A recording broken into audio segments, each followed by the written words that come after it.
자, 정봉주 전 의원을 좀 얘기해 볼 텐데, 어저께 그 정봉주 전 의원에 대한 피해 여성과 그 다음에 고소를 당했던 언론사 기자가 검찰에 가서 조사를 받았다고 합니다. 경찰에 가서 경찰에서 조사를 받았다고 합니다.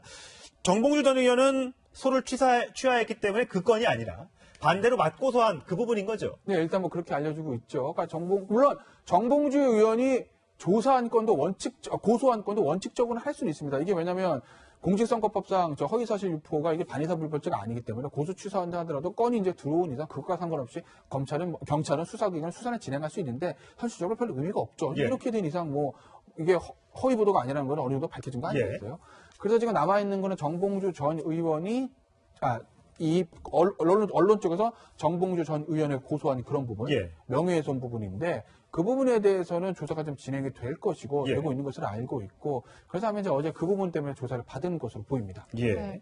일단 그 피해를 주장하는 여성은 성추행 혐의로 정봉주 전 의원을 아직까지는 고소하지 않았는데요. 곧 고소할 계획임을 밝혔습니다. 그 목소리 한번 먼저 들어보시죠. 피해자 구체적으로 언급한 시간이 없음에도 그 시간을 특정해서 그 자신이 그 자리에 없었다는 걸 증명하는 게 정봉주 전 의원 주장의 논리적 허점이 아닐까. 명예훼손이나 이런 것들을 검토를 하고 있습니다.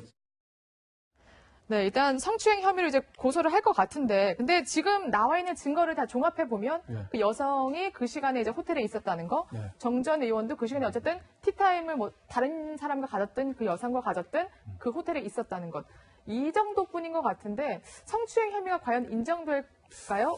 판례상으로 보면 좀 어떻습니까? 그렇죠. 근데 아직 이제 사실관계가 그 부분에서 나온 건 아니에요. 그러니까 같은 동일 시간대에 그 호텔에 레스토랑에 있었다는 것까지 나온 것 같은데 과연 같은 방에서 피해 여성 측이 주장하던 행동을 했는지에 대해서는 정봉주 전 의원 기억이 없다고 그렇기 때문에 나온 건 아니거든요. 근데 다만 이게 설사 인정된다 하더라도 성추행 조사는 안 할 겁니다. 이게 왜냐하면 우리 미투 때 항상 하는 얘기지만 이게 굉장히 7년 전 얘기 아니겠습니까? 그 시간이 지난 얘기예요. 그러니까 그 당시는 이게 아마 그 친고죄 비친고죄 문제 때문에 이미 고소기간이 좀 도구한 경우가 해당돼서 그래서 아마 이거는 강제 청추행죄 아니라 성립은 안 될 거고. 명예훼손죄로 고소할 수 있고. 지금 그래서 그 피해 여성 측 변호인도 하는 얘기들도 명예훼손 같은 것으로 고소 검토한다는 거예요. 명예훼손은 성립 가능할 수 있겠죠. 왜냐하면 피해 여성의 진실을 말하는데 정봉주 전 의원이 언론에 나와서 야 이건 거짓말이다. 대국민 상익이다. 그런 얘기를 했기 때문에 나의 명예가 심각하게 훼손됐다. 나를 거짓말쟁이로 만들었다라는 이유로 명예훼손으로 고소할 수 있는 거고 그 와중에서 수사를 하다 보면